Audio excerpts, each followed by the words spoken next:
과학의 수많은 법칙들 중에서요, 가장 심오하면서도 어쩌면 가장 운명적인 법칙이 하나 있습니다.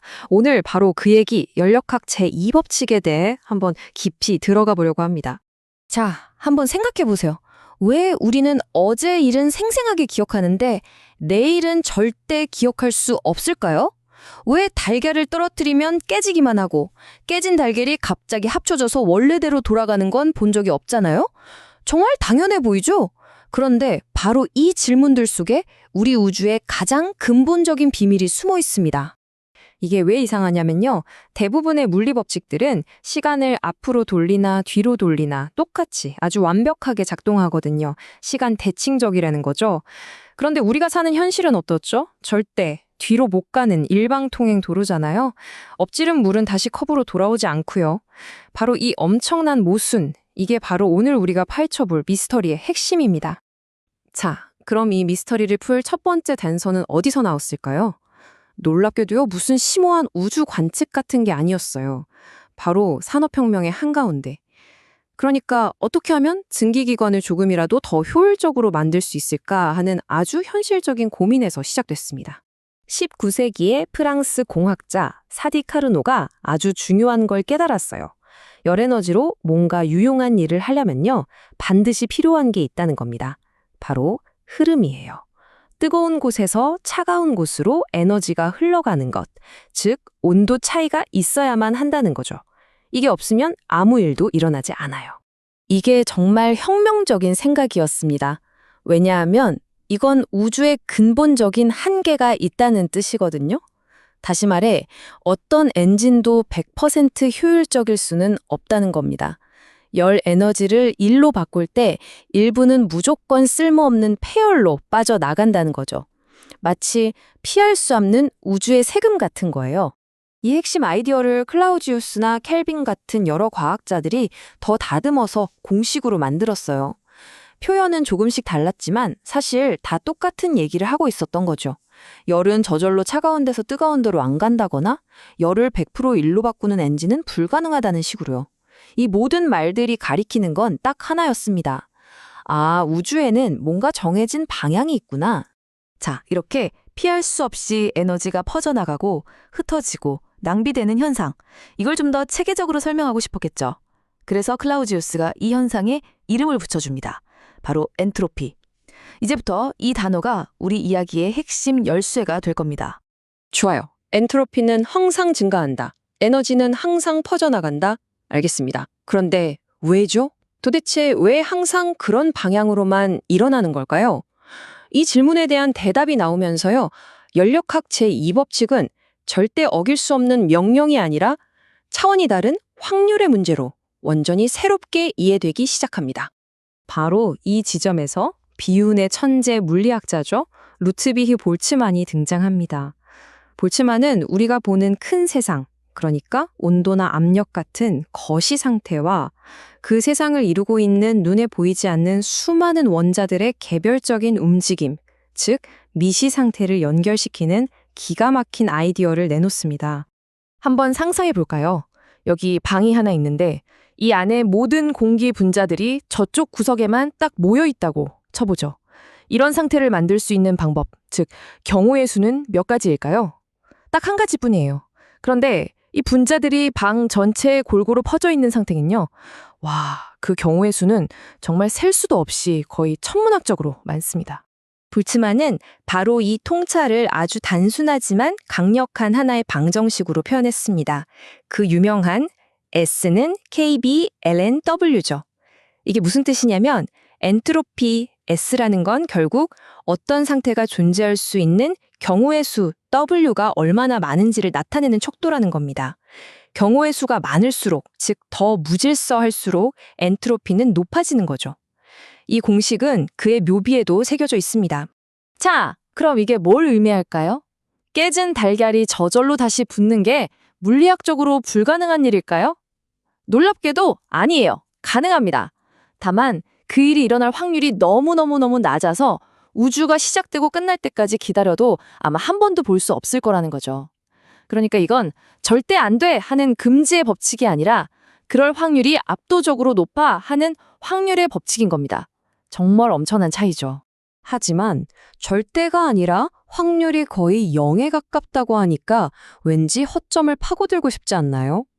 과학자들도 마찬가지였습니다. 인류 최고의 지성들이 이 법칙을 어떻게든 한번 속여보려고 정말 기발하고 재미있는 사고 실험들을 고안해냅니다. 그중 가장 유명한 게 바로 물리학자 맥스웰이 상상해낸 악마예요. 아주 작고 똑똑한 악마가 있다고 상상해 보는 거죠. 이 악마는 공기 분자들이 날아다니는 걸 보고 있다가 빠른 놈은 이쪽으로, 느린 놈은 저쪽으로 착착 문을 열어서 분류하는 겁니다. 그럼 어떻게 될까요? 한쪽은 뜨거워지고 다른 쪽은 차가워지겠죠?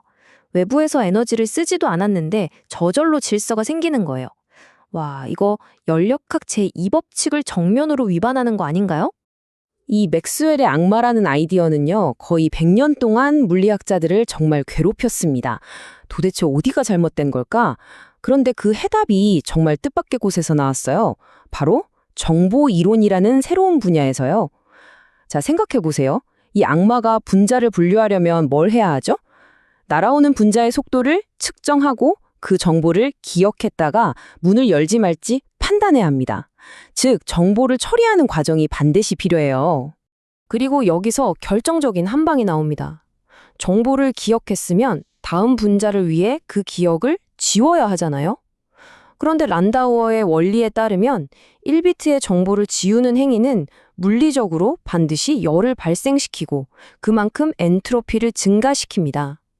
계산해보니 악마가 분자를 분류해서 애써 줄여놓은 엔트로피보다 그 정보를 처리하고 지우면서 발생하는 엔트로피가 언제나 더 큰 거예요. 결국 이번에도 제2법칙의 완벽한 승리였습니다. 자, 악마도 실패했습니다. 그런데 잠깐만요. 우리 주변에, 아니 바로 우리 자신이 어쩌면 연력학제 2법칙을 어기고 있는 가장 강력한 증거 아닐까요?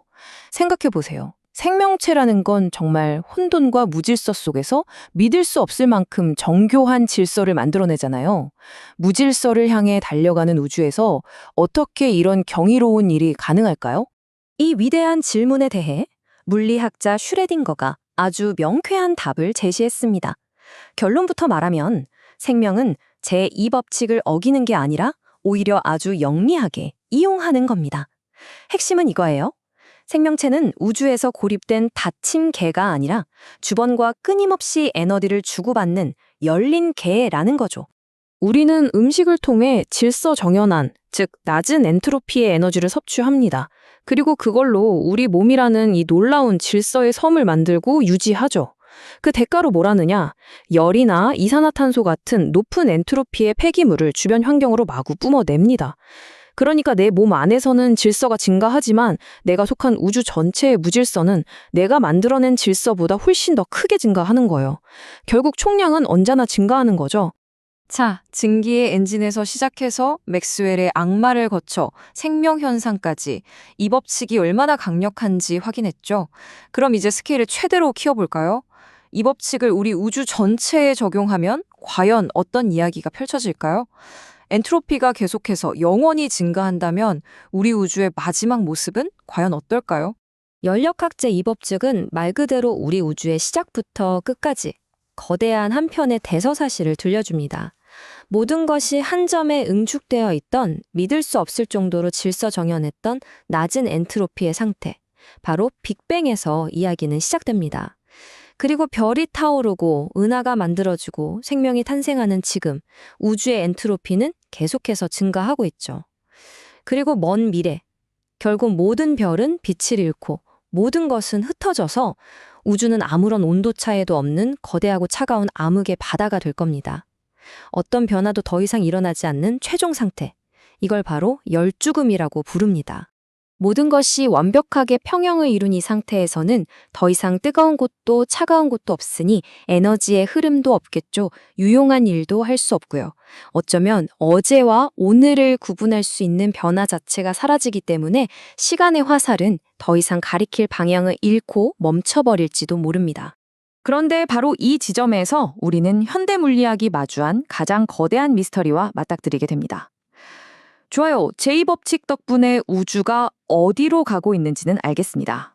점점 더 무질서한 상태로 가고 있죠. 그런데 그렇다면 대체 왜 우리 우주는 애초에 그토록 비정상적일 정도로 완벽하게 질서정연한, 즉 낮은 엔트로피 상태에서 시작해야만 했을까요? 이 질문에 대해서는 아직 그 누구도 확실한 답을 내놓지 못하고 있습니다. 아인슈타인은 이런 말을 남겼습니다. 다른 모든 이론들이 무너져도 연력학 제2법칙만큼은 굳건히 남아있을 것이다.